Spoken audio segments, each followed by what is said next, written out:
Mets-toi debout, loue le Seigneur, dansez pour le Seigneur, dansez pour le Seigneur, bénissez le nom de Jésus.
On pousse des cris de joie très très très fort.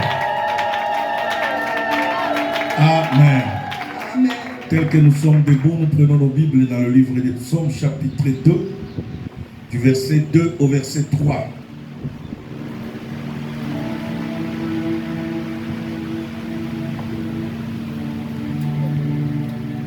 Je lis la parole de Dieu dans le livre de Psaume 2, le verset 2 à 3, au nom de Jésus. Amen. Pourquoi les rois de la terre se soulèvent-ils et les princes se liguent-ils avec eux contre l'Éternel et contre son oint? Brisons leurs liens, délivrons-nous de leurs chaînes, parole de l'Éternel. Amen. Nous lisons deuxième texte, Esther chapitre 4, verset 11 à 16.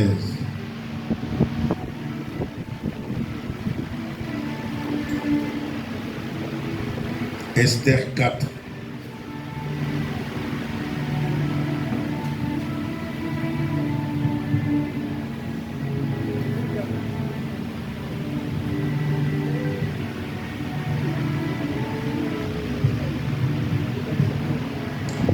À 16. Je lis la parole de Dieu dans Esther 4, le verset 11 à 16, au nom de Jésus. Tous les serviteurs du roi et le peuple des provinces du roi savent qu'il existe une loi portant peine de mort contre quiconque, homme ou femme, entre chez le roi dans la cour intérieure, sans avoir été appelé. Celui-là seul a la vie sauve, à qui le roi tend le steppe d'or. Et moi, je n'ai point été appelé auprès du roi depuis 30 jours. Lorsque les paroles d'Esther eurent été rapportées à Mardochée, Mardochée fit répondre à Esther: ne t'imagine pas que tu échapperas seul d'entre tous les Juifs, parce que tu es dans la maison du roi. Car si tu te tais maintenant, le secours et la délivrance surgiront d'autre part pour les Juifs. Et toi et la maison de ton père, vous périrez. Et qui sait si ce n'est pas pour un temps comme celui-ci que tu es parvenu à la royauté. Esther envoya dire à Mardochée: va, rassemble tous les Juifs qui se trouvent à Suse et jeûnez pour moi, sans manger ni boire pendant 3 jours. Excusez-moi. Pendant 3 jours. Ni la nuit, ni le jour. Ni Moi la aussi, je gênerai de même avec mes servantes, puis j'entrerai chez le roi malgré la loi. Si je dois périr, je périrai. Parole du Seigneur. Amen. On acclame très fort le Seigneur. Veuillez vous asseoir.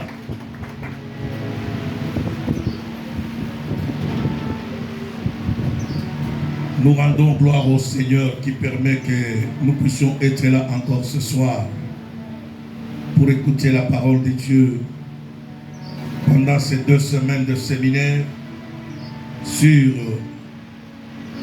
la délivrance des familles par la Pâque.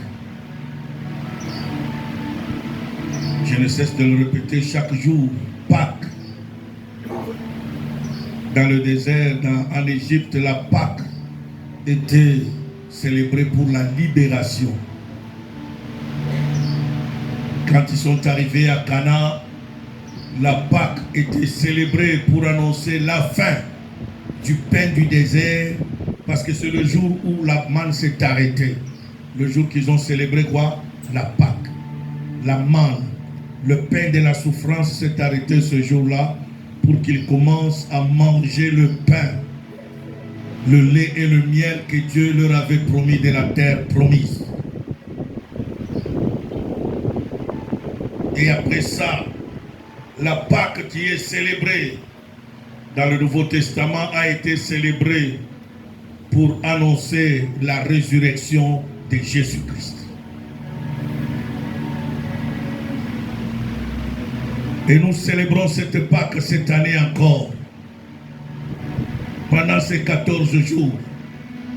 Notre souhait bien-aimé, notre souci est qu'à travers ces 14 jours, pas seulement Dieu délivre quelqu'un, mais que Dieu ressuscite quelqu'un. Amen. Non, je ne sais pas si tu m'as écouté ce soir. Pas seulement que Dieu délivre quelqu'un, mais que cette Pâque soit la Pâque de la résurrection de quelqu'un. Amen. Où Dieu va ressusciter tout ce qui a été enterré en toi. Amen. Si c'est le mariage qui a été enterré, que Dieu puisse le ressusciter. Si c'est la santé qui a été enterrée, que Dieu puisse ressusciter cela. Si c'est les affaires, que Dieu puisse ressusciter cela.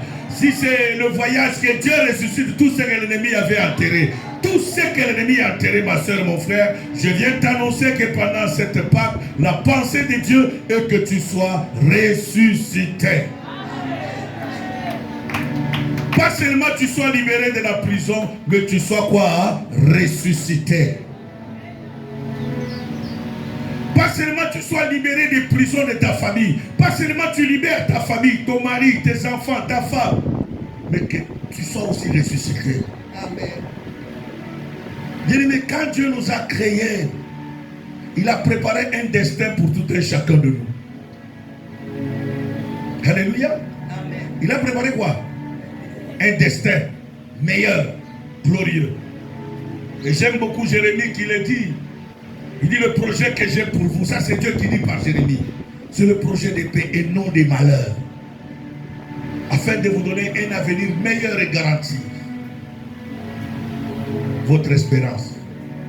Alléluia. Amen. Alors ce soir, nous voulons parler. Hier, de le premier jour, nous avons parlé du plan. Nous avons parlé du plan du diable depuis lundi. Dimanche, nous avons essayé d'introduire par l'unité de la famille, où nous avons expliqué l'importance de l'unité qu'autour de la Pâque, Dieu cherche à ce que les familles soient réunies. C'est ainsi qu'il a dit que cette Pâque-là sera mangée dans des maisons. Et dans ces maisons où elle sera mangée, si cette Pâque, si cet agneau-là de la Pâque est gros, vous devez chercher les voisins les plus proches. Il voulait que les familles mangent ensemble. Et là, Dieu nous cherche que nous soyons unis dans la famille. Or, le diable, bien aimé, ne cherche que la division de quoi? De nos familles. C'est comme ça qu'il crée même des zizanies entre monsieur et madame, entre les parents et les enfants, entre les enfants eux-mêmes. Ça, c'est le plan du diable qui amène quoi? La division. Si dans votre famille, vous vivez la division, maman, papa cherche à combattre cela. Ce n'est pas le plan de Dieu. Ça, c'est le plan du diable.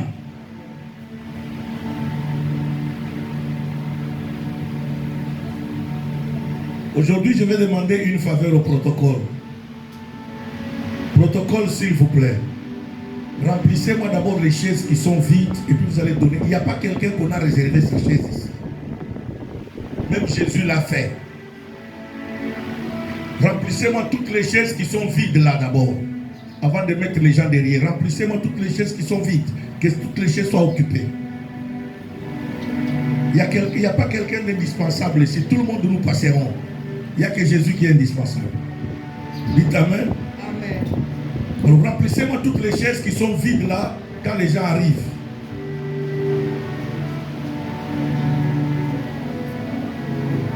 Les mamans, vous qui êtes derrière, avancez devant les chaises qui sont devant vides, devant vous, remplissez-le.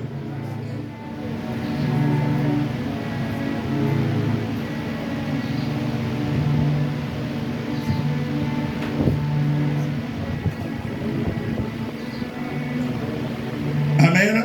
Amen. Amen. Est-ce qu'on peut acclamer très fort le Seigneur Jésus?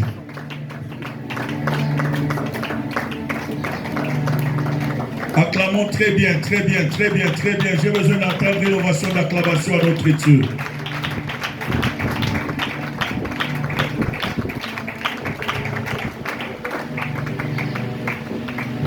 Alors le diable bien-aimé ne cherche qu'à mener la division en famille.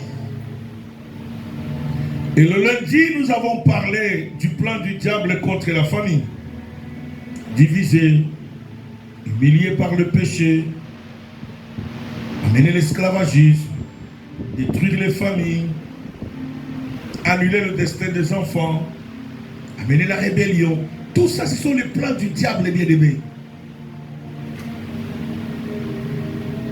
Qui prépare toutes ces choses pour détruire la vie de quelqu'un. Et nous sommes en train de parler de la délivrance. Hier, nous avons essayé de commencer à mettre quelques bases. Libérer sa famille de la prison. Comment tu peux libérer ta famille de la prison? La première des choses, nous avons parlé d'identifier la prison. Deuxième des choses, avoir un cœur d'amour. Troisième des choses, la connaissance de la parole de Dieu. Quatrième des choses, exercer l'hospitalité. Aujourd'hui, nous voulons ajouter quelque chose. Je vais parler sur briser les liens. La Bible dit, brisons leurs liens.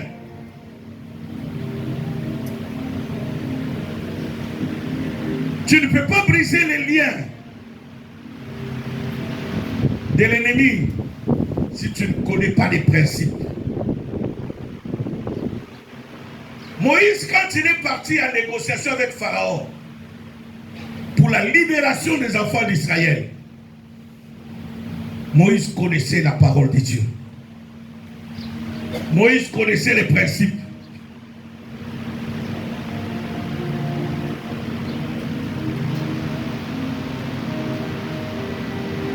La première des choses que Moïse avait, c'est la confiance en Dieu, la foi.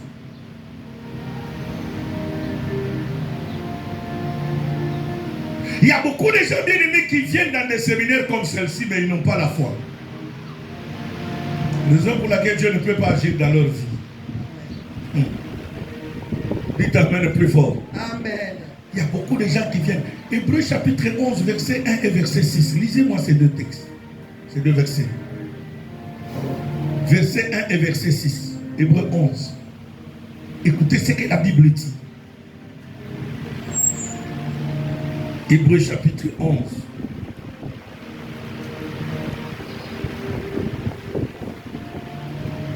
Je lis la parole de Dieu dans Hébreux 11, le verset 1 à 2, au nom de Jésus. Verset 1. Le verset Et puis 1. tu sautes, tu vas lire le verset 6. Amen. Or, la foi est une ferme assurance des choses qu'on espère, une démonstration de celles qu'on ne voit pas. Verset 6. Je lis le verset 6. Or, sans la foi, il est impossible de lui être agréable, car il faut que celui qui s'approche de Dieu croit que Dieu existe et qu'il est le rémunérateur de ceux qui le cherchent, parole de l'Éternel. Alléluia. Je vais commencer par le verset 6. Or, la foi. Or, sans la foi, il est impossible de lui être agréable. Arrête-toi là. Il est quoi? Impossible. D'être agréable à qui? À Dieu. Et il insiste, il dit, il faut que celui qui s'approche de Dieu fait quoi? Croire. Bien aimé, Moïse était un homme de la foi. Quand Dieu lui dit, va libérer les enfants d'Israël, Dieu lui a prévenu que là où tu vas chez Pharaon, moi Dieu, j'ai déjà quoi? Endurci le cœur de Pharaon.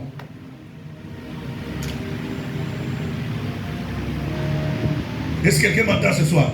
Amen. Dieu dit à Moïse quoi? J'endurcirai le cœur de qui? Le Pharaon. D'où le cœur de Pharaon. Pendant que tu cherches à libérer ta famille là, le cœur de Pharaon est quoi? Endurci. Est-ce que quelqu'un m'entend ce soir? Amen. C'est ça le problème. Mais si tu n'as pas confiance en Dieu, c'est là le problème aussi, tu ne pourras pas le faire. Or, j'ai l'habitude de le dire pour vous décrire le pas de la foi, par où la foi commence. Le fait de quitter chez toi, venir en ces lieux, c'est que tu crois en la présence de Dieu. Amen. Que Dieu est en ces lieux. Dites Amen plus fort. Amen. Mais maintenant, il faut monter de niveau dans la foi. La foi a des niveaux. Ne reste pas seulement de venir t'assister à la réunion comme ça. Il faut monter quoi? La foi.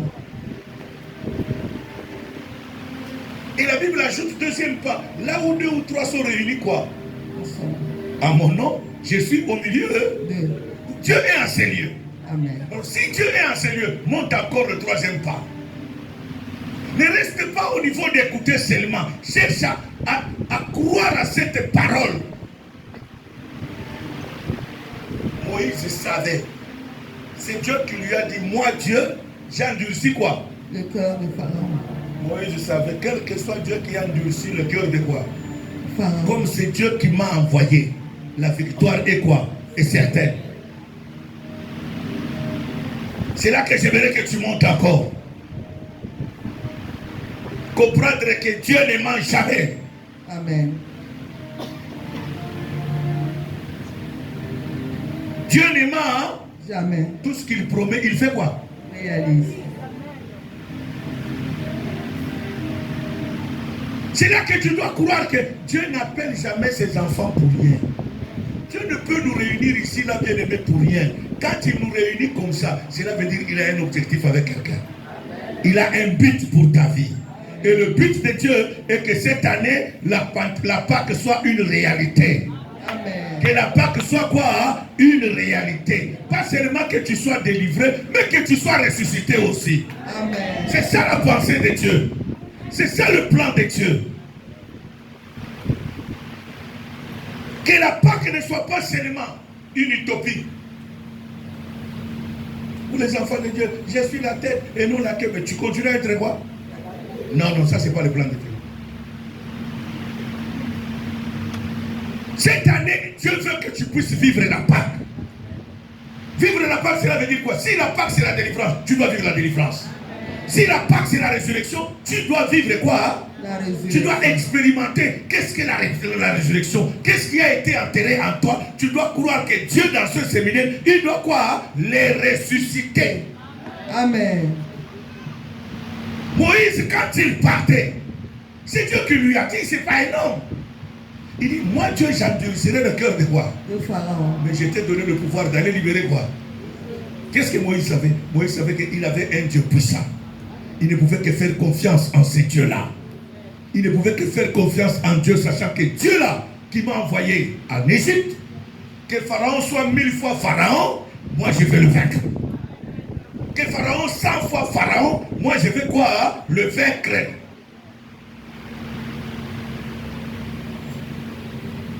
C'est à ce niveau de la foi que tu dois monter. C'est à ce niveau de la foi que tu dois monter. Auquel tu dois dire que ma situation, quel que soit mon blocage, quelle que soit ma situation, le Dieu que je suis venu chercher, c'est un Dieu qui exauce les prières. C'est ton amen qui n'encourage même pas. Ça montre un amen de quelqu'un qui est fatigué dans des problèmes, qui ne croit même pas que Dieu est capable de quoi? D'agir. Je connais un frère, quelque part, il était dans la souffrance. Non, sa foi m'a toujours ébranlé, bien aimé. Un jour, touché par la parole de Dieu pendant que le pasteur prêche, le frère a crié « Amen » plus fort. Le pasteur l'a suivi après le culte. Frère, viens. Ici, là, il ne faut pas déranger Dieu. Ici, là, on reste quoi? Si tu veux que je prenne soin de toi, tu vois d'ailleurs, tu n'as pas mangé. Là, tu as l'air de quelqu'un qui n'a pas mangé ces jours-ci. Regarde seulement même ton accoutrement, comment tu es mal, quoi. Et moi, je vais changer même ton accoutrement. Si tu fermes ta bouche pendant la prédication, parce que tu déranges le culte. Le frère arrive le lendemain pendant qu'on prêchait l'évangile. La parole le touche. Ça brûle en lui, le frère lui dit Amen. Plus fort encore.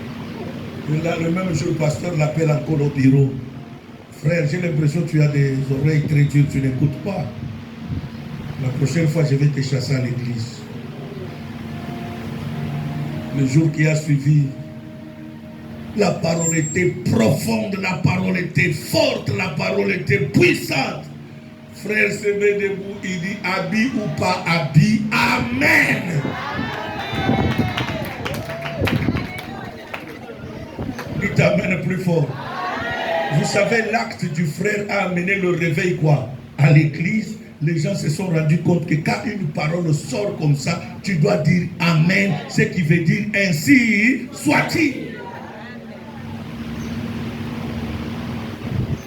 Le pasteur était étonné, celui qui est mort quelques jours après, le frère est resté vivant dans l'église.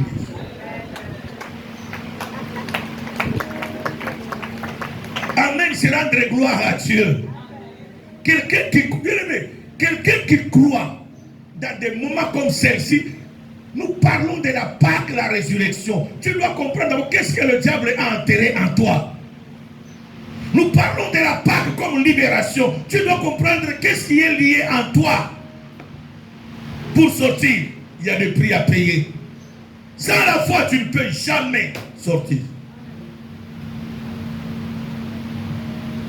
C'est pour cela David dit, hein, brisons leurs liens et délivrons-nous quoi? David était conscient de ça. C'est l'une des raisons que Dieu dirait aussi que David était l'homme selon le cœur de qui? Parce qu'il croyait en Dieu. Rendez-vous compte le jour qu'il est allé attaquer Goliath. On l'a envoyé pour amener le repas à ses frères qui étaient au front. David arrive et la Bible dit que c'est à peine que David est arrivé que Goliath faisait quoi? Descendre. pour narguer les enfants d'Israël. Mais David, au lieu de chercher à comprendre et à connaître Goliath, il dit non, non, je connais mon Dieu. Je connais mon Dieu. Je connais mon Dieu. Je connais celui qui m'a appelé. Je connais celui qui a fait de moi berger. Je connais celui qui m'a oint comme roi. Même si ma famille ne l'accepte pas, même si la société ne me croit pas encore, mais moi je connais celui qui m'a appelé. Et David a commencé à poser la question, que fera-t-on à celui qui va tuer cet insensé? Bien aimé, insensé, c'est dans un français respectueux. Amen. Si nous amenons ça dans un français vulgaire, ça veut dire imbécile. Nous, David a traité Goliath de qui? D'imbécile. Même tous les adultes qui étaient là commençaient à regarder ce petit-là, il est culotté. Est-ce qu'il connaît Goliath? Goliath est de la race des géants. Goliath, il a la taille des géants. Tout ce qui est sur le corps de Goliath pèse au-delà de 200 kilos. Mais ce petit va dire celui qui va tuer cet imbécile, on va lui donner quoi? Quel kilo que ce garçon a? Ce n'est pas qu'il avait le kilo, mais c'est parce que David croyait en son Dieu. Il savait que le Dieu qu'il avait appelé n'était pas un Dieu de hasard, n'était pas un Dieu de je ne sais pas comment vous le décrire, mais il était un Dieu puissant, le créateur des cieux et la terre. Il a dit devant lui, nul ne peut le résister. La Bible dit cela est arrivé même aux oreilles de Saoul. Saoul a fait appeler David. Saoul a cherché à persuader David. Il dit, mon fils, peut-être on t'a mal expliqué de Goliath. Laisse-moi t'expliquer quoi. Il a commencé à lui donner quoi? Les détails de l'armure de Goliath. Et le poids de tout ce qui était sur le corps de qui? Vu que c'est dur, comme tu crois que tu veux aller. La Bible dit, Saül a proposé même à David quoi? Son armure. Il dit, prends ça. La Bible dit, quand on lui a donné l'armure de qui? Le roi Saül, il n'a pas pu soulever quoi? Son pied. Même pas soulever son pied comme ça pour avancer, parce que ça pesait lourd. David a dit seulement au roi, s'il vous plaît, j'ai mon arme à moi. Reste avec ton armure. Mais ton arme, c'est quoi? Il a sorti le lance-pierre. David, tu le lance-pierre pour tuer qui? Est-ce que tu connais celui à qui tu as quoi? Mais je suis en train de parler de quelqu'un à qui le médecin a dit que ta maladie est incurable. Mais le Dieu que nous invoquons en ces lieux, c'est celui-là devant lequel aucun médecin ne peut pas résister. Même aucune maladie ne peut pas résister. Là où on a dit tu mourras, dis-toi que ce soir tu ne mourras pas.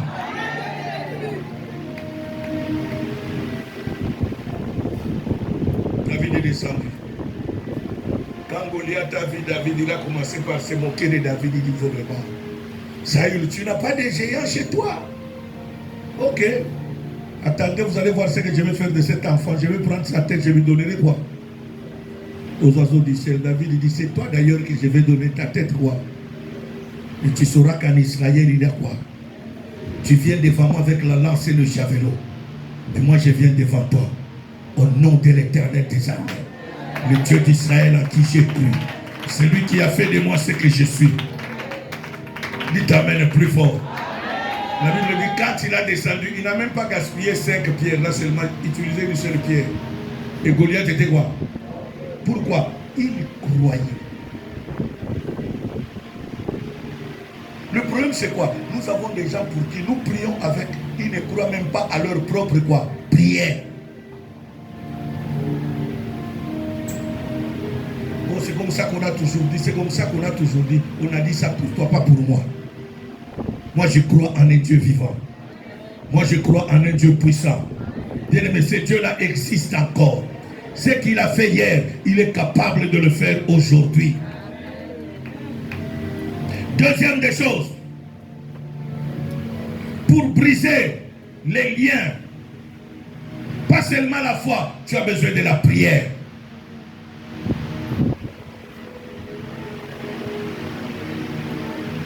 La Bible dit, il faut que celui qui s'approche de Dieu croie que Dieu fait quoi? Existe. Et qu'il est le rémunérateur de ceux qui le cherchent. Tu es appelé à croire, pas seulement à la prière aussi, ma soeur. Quand tu t'approches dans la prière, crois que Dieu existe. J'aime beaucoup la prière de Jésus, ça c'est devenu ma prière. À chaque fois que Jésus priait, Jésus disait, Père, je te loue car tu m'exauces toujours. Dites Amen. Il dit, Père, je te loue car tu m'exauces. Avant même d'obtenir, lui commence déjà à confesser quoi? L'exaucement de sa prière.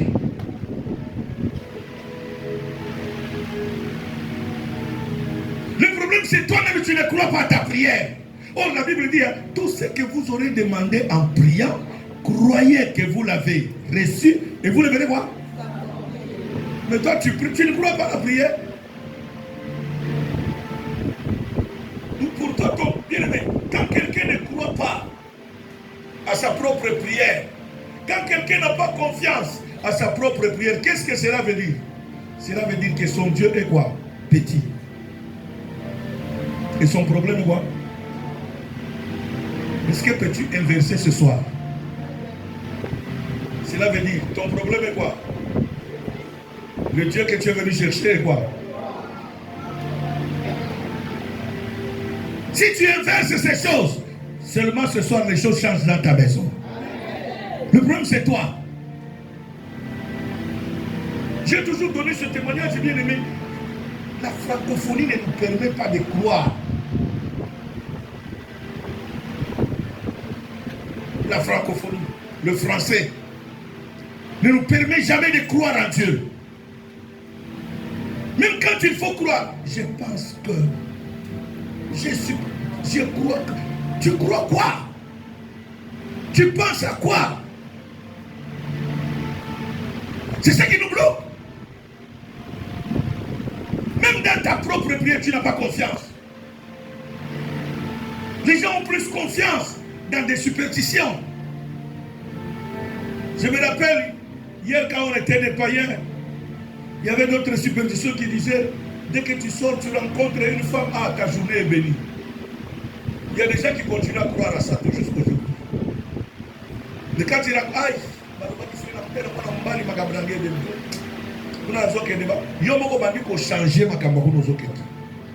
par ton langage. La Bible dit, c'est que tu confesses, c'est ce qui va quoi? Nulle part Moïse s'est découragé. Lisez la Bible. Malgré que Dieu endurcissait le cœur de qui? De Pharaon. Moïse partait. Il sort là, Dieu lui dit va. Quand vous lisez à partir du verset chapitre 8, chapitre 9, chapitre 10, même 11, lisez. Vous allez voir que Moïse sort de là, Dieu lui dit repars, va vers Pharaon. Mais moi Dieu te répète encore, moi Dieu je ferai quoi? J'endurcirai. Dieu te dit va, mais il te dit je fais quoi?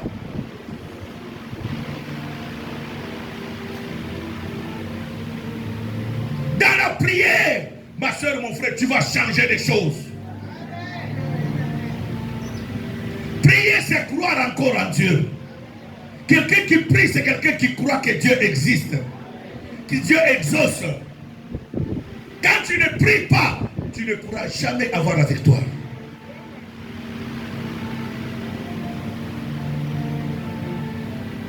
Bien aimé, c'est par la prière que j'ai changé le parcours de ma vie. Quelle que soit le loi établie de ma famille, quelle que soit le loi établie, bien aimé, j'ai changé le parcours de ma vie par la prière. Moi, je ne parle pas de prière, moi, je vis la prière. Je ne parle pas de prière, je mange, je bois la prière. Dites amen le plus fort. Je mange, je bois la prière. Je marche dans la prière. Même là où les gens disent que c'est impossible, moi je crois et je prie. Je sais que Dieu va faire. Le problème c'est toi. Tu n'as même pas même pour prier pour toi. Bien aimé, prier, cela veut dire dépendre de Dieu. Aussi, il y a la chose que Dieu cherche, que son peuple dépende de lui. Or, quand tu ne pries pas, tu dis à Dieu que je suis capable moi-même de trouver solution à mes problèmes. C'est ça que la prière, le manque de prière veut dire. Mais quand tu pries, tu dis à Dieu, je dépends de toi.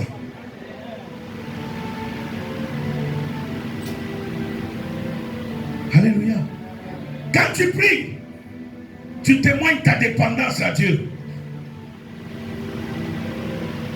D'ailleurs, la Bible elle-même le dit. Avant que tu ouvres quoi, Dieu connaît déjà quoi. Mais pourquoi Dieu ne te sauve pas avant? Il attend que tu fais quoi? Tu pries. La Bible dit, avant que tu ouvres ta bouche, Dieu connaît même les pensées de quoi, hein? Mais pourquoi Dieu n'agit pas?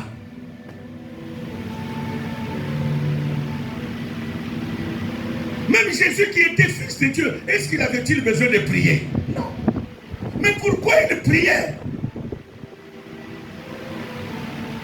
Et la Bible dit, un jour, ses propres disciples, quand ils ont constaté les effets de la prière dans la vie de Jésus, sont venus, non Seigneur, apprends-nous à prier comme Jean l'a appris à ses disciples. C'est comme ça que Jésus a commencé à aller avec eux dans les montagnes, dans les déserts. Même quand tu vas avec eux à la montagne, la Bible dit, il arrive avec les 12, il les sépare en 2 groupes. Il prend 3 personnes, il monte avec eux, il laisse les autres derrière. Il prend les 3, il monte avec eux à la montagne. Il laisse les autres derrière. Même quand il est parti dans le jardin de Gethsémane, il arrive là-bas, il choisit, il les divise encore en 2 groupes. Il prend les 3, il avance avec eux en prière et il laisse les autres. Et il leur dit, priez. Pendant qu'il demande à Pierre et Jean à prier, lui il avance encore, il se sépare de ces 3, il va prier là-bas. Bien aimé, la prière est importante. Arrête d'être un fonctionnaire dans la maison de Dieu. Un fonctionnaire, c'est quelqu'un qui va seulement pointer, qui ne travaille pas, mais qui attend la fin du mois qu'on fasse quoi. Et puis quand ça ne passe pas, il commence à chercher la rébellion. Oh, ce gouvernement, c'est toujours comme ça. Ce gouvernement, non. Mais est-ce que toi, tu as travaillé? Ici à l'église, il n'y a pas de fonctionnaires. Qui sont les fonctionnaires dans la maison de Dieu? Les gens qui viennent seulement qui s'assoient. On dit prie, ils ne prient pas. Tu crois quoi? Qui t'amène? Qui va prier pour toi? Personne. J'ai toujours dit, bien aimé, la personne qui peut prier mieux pour toi, pour ta vie, c'est toi-même. Parce que c'est toi qui connais ce que tu souffres. C'est toi qui connais ce qui se passe dans ta vie. Combien tu es victime d'humiliation, même d'insultes, de n'importe quoi. C'est toi. Et la personne qui peut mieux prier, c'est toi. Les serviteurs de Dieu, c'est bon, ils vont prier pour toi. Mais la prière la plus efficace, c'est toi-même. Et pendant ce temps de la Pâque, c'est toi. Bien aimé, lisez l'histoire de la Pâque dans le jardin de Gethsémane. Jésus a prié à tel point que sa sueur s'est transformée en grumeau de quoi? De sang.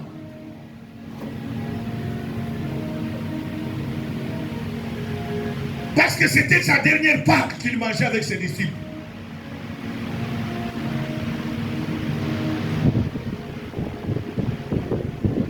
Quand on te dit prie, prie. Tu ne peux pas libérer ta famille si tu ne pries pas. Tu ne peux pas libérer ta famille si tu ne pries pas. Tu ne peux même pas te libérer toi-même si tu ne pries pas.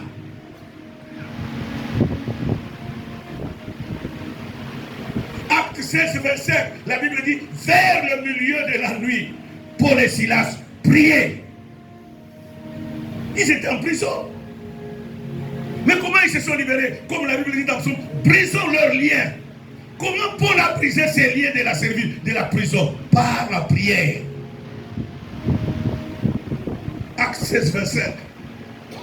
Par la prière. Quand on dit prie, prie.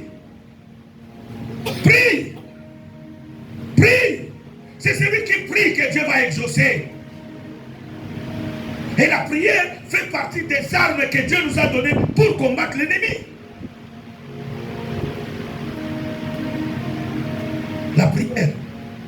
fait partie des armes que Dieu nous a données pour vaincre l'ennemi.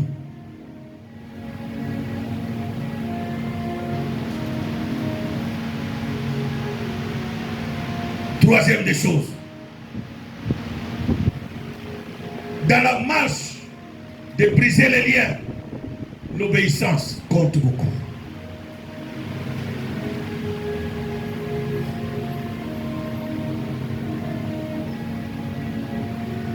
L'obéissance.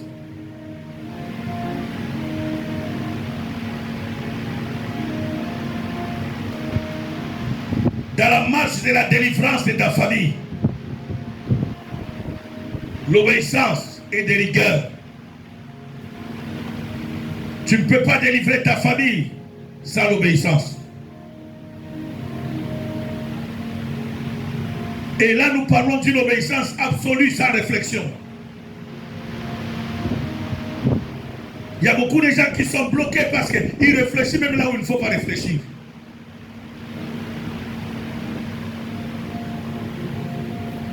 L'obéissance.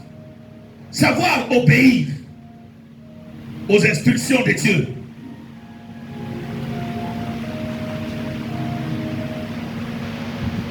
Alléluia. Savoir quoi? Obéir aux instructions de Dieu. Tu es en train de pleurer que Dieu puisse te délivrer.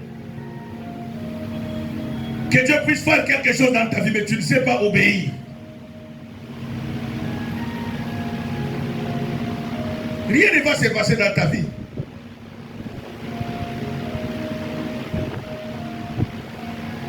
Rien.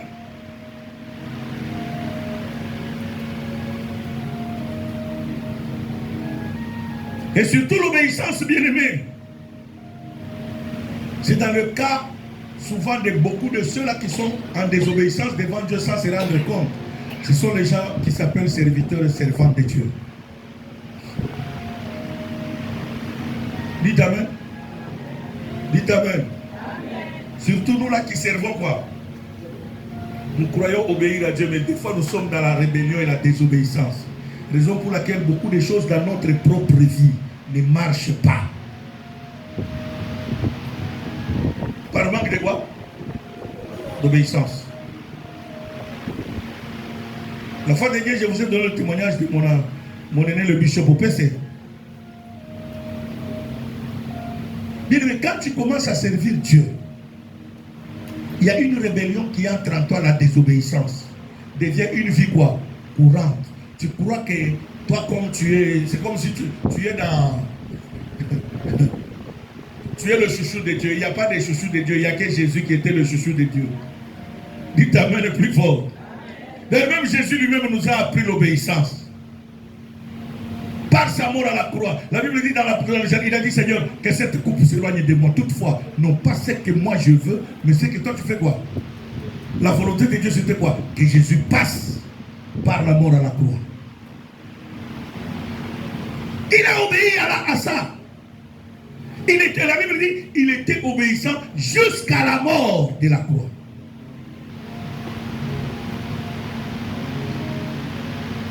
Mais ce témoignage, bien aimé, m'a toujours marqué chaque jour. On bien aimé, le bishop c'est le témoin toujours. Il dit, bien aimé, nous devons faire attention dans notre relation avec Dieu. Ne nous habituons pas de Dieu comme notre grand-père. À qui nous devons nous jouer à la barbe. Non. Ne nous habituons pas de Dieu comme ça. Et la Bible déclare ce jour-là. Jésus dit, il était obéissant, jusqu'obéissant à la mort. Bien aimé, c'est très important d'être obéissant. Beaucoup de gens ici, vous êtes bloqués. Pourquoi? Parce que même quand un message prophétique sort pour toi, tu fais fi à ce message-là.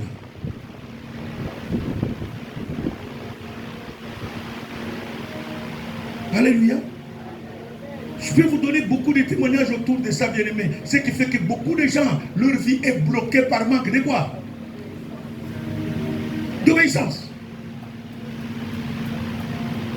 Oh, tu es en train de chercher la délivrance. On te dit, va jeûner. Toi, tu réfléchis. Ah, j'ai déjà jeûné, non? Qui a des problèmes? C'est toi ou le serviteur de Dieu? Alléluia. C'est là les problèmes. Or, la Bible elle-même dit clairement, celui qui vous reçoit en qualité de serviteur recevra quoi? La bénédiction du serviteur. Mais un serviteur de Dieu peut être enfant, peut être grand, peut être comment? Bien aimé, il peut être même dans des problèmes plus que toi. Mais quand il te parle devant Dieu, écoute-le et obéis. Obéis. Le jeune prophète était tué parce qu'il a refusé d'obéir à qui? À Dieu. Saül était rejeté par Dieu parce qu'il a refusé d'obéir. Et Samuel lui a dit, n'est-ce pas l'Éternel qui m'a oint pour te oindre toi roi? Et pourquoi ne peux-tu pas craindre Dieu?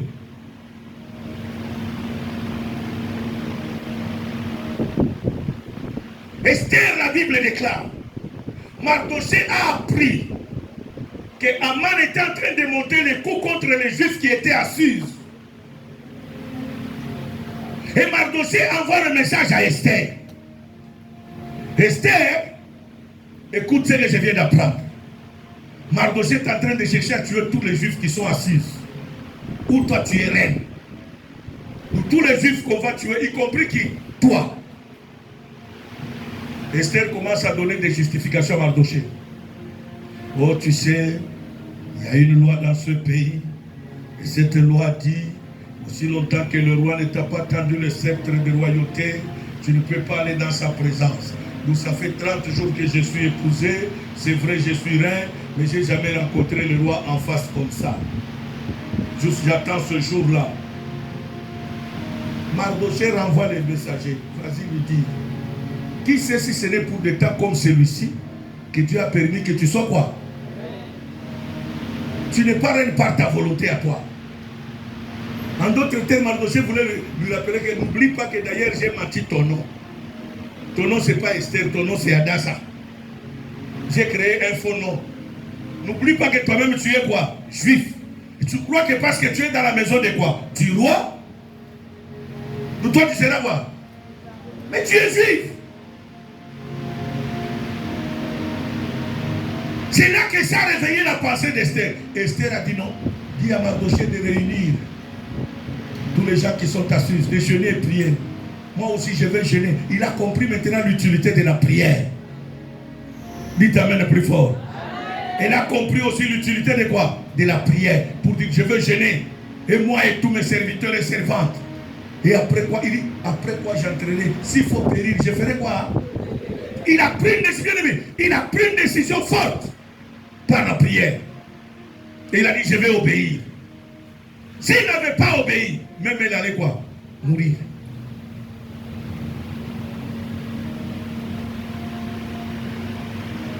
On te dit pour ton fils jeune, tu refuses. Tu oublies que la mort de tes enfants risque de t'emporter. Hein? Parce que quand cet enfant va mourir, tu vas piquer des crises. Tu ne vas pas supporter la mort de cet enfant.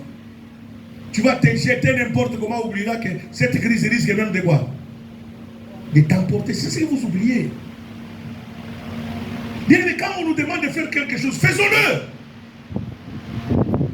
Faisons-le. Quand on dit obéis, obéis. Arrête de réfléchir.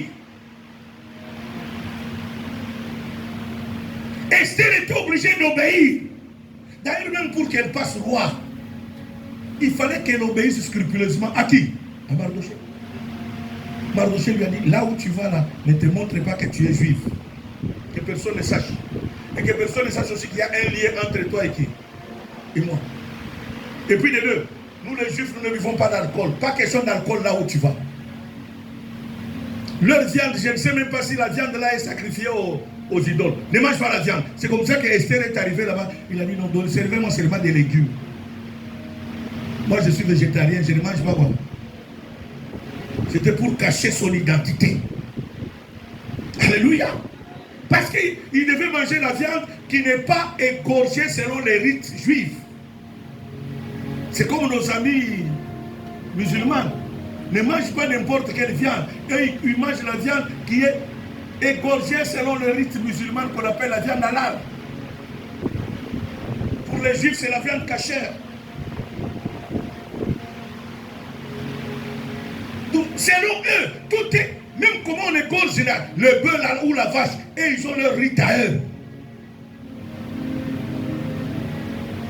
C'est comme ça qu'Esther a obéi pour atteindre la royauté. Mais elle arrive au pouvoir, elle veut ignorer tout cela. Bien aimé, le combat est réel. Pour que la Pâque soit une résurrection dans ta vie, tu es appelé à obéir. Pour que la Pâque soit une libération dans ta vie, tu es appelé à obéir. Tu es appelé, ma soeur, mon frère. Quand on dit prie, prie. Quand on dit jeûne, jeûne.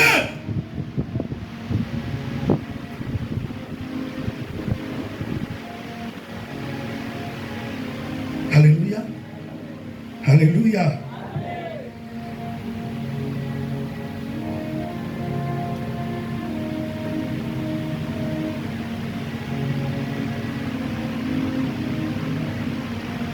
Ce soir, nous allons prier le Seigneur. David a dit, brisons leurs liens, délivrons-nous de leurs chaînes. Bien-aimé, tu es appelé à prier pour ta vie. Tu es appelé à prier pour ta santé.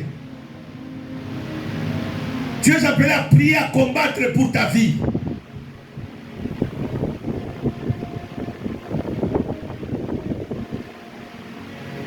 Tu es appelé.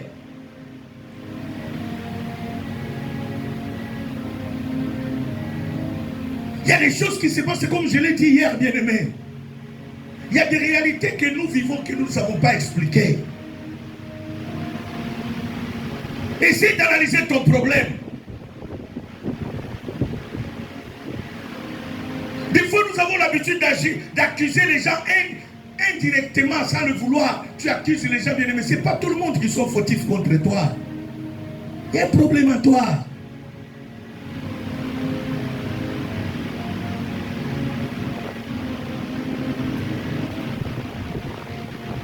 Qu'est-ce que le diable a enterré dans ta vie? Tu dois prier pour les ressusciter.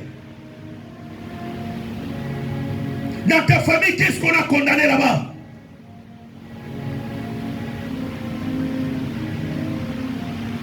Alléluia.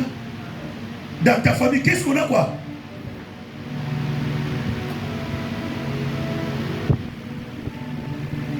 Quelles sont les lois de... Esther a dit, quelle que soit la loi, je périrai. Quelles sont les lois qui sont dans ta famille? Est-ce que ces lois te permettent-ils d'exceller ou ces lois te permettent-ils de régresser?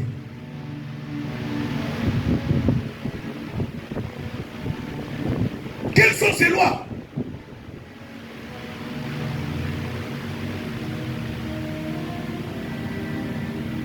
Quels sont ces liens qui sont dans votre famille? David a dit, brisons les liens. Délivrons-nous de leurs chaînes. Dans sa famille, le lien qui était là, c'était l'humiliation. Et il était conscient de cela. C'était sa propre famille qui l'humiliait. C'est comme ça qu'il a été même humilié le jour du mariage. Alléluia. Dans la famille de David, c'était le lien d'humiliation. Il a été loin devant son père et sa mère comme roi d'Israël. Et personne n'a accepté cela. On a dit, toi, ton travail c'est garder quoi? Les brebis. Va au champ. Où est-ce qu'à qui tu as laissé les brebis? Il est allé même au champ de bataille pour aller apporter à manger à ses frères. La première question, à qui tu as laissé quoi? Hein? Les brebis. Tous ses propres frères ne croyaient jamais en lui. Je suis en train de parler à quelqu'un qui, même ta propre famille, ne t'a jamais donné une chance de réussite. Ta propre famille ne t'a jamais donné une chance de succès. Mais si toi-même tu ne te révoltes pas face à cette loi-là, tu continueras à vivre ça chaque jour. Personne ne reconnaîtra jamais tes qualités. J'ai toujours donné ce témoignage le jour où j'ai voulu me marier. Je suis allé voir mon père. Je venais à peine de me convertir. J'ai dit, papa, je vais me marier. Papa me dit, laisse-moi le temps de réfléchir, je te viens. Comme moi, j'étais le fils à maman, mon frère qui vient avant moi était le fils à qui? Papa est allé poser la question à mon frère. Et papa ignorait qu'entre moi et mon frère, il y avait des fois des guéguerres. Vous le savez, dans chaque famille, ça existe, non? Donc, entre lui et moi et mon frère, il y avait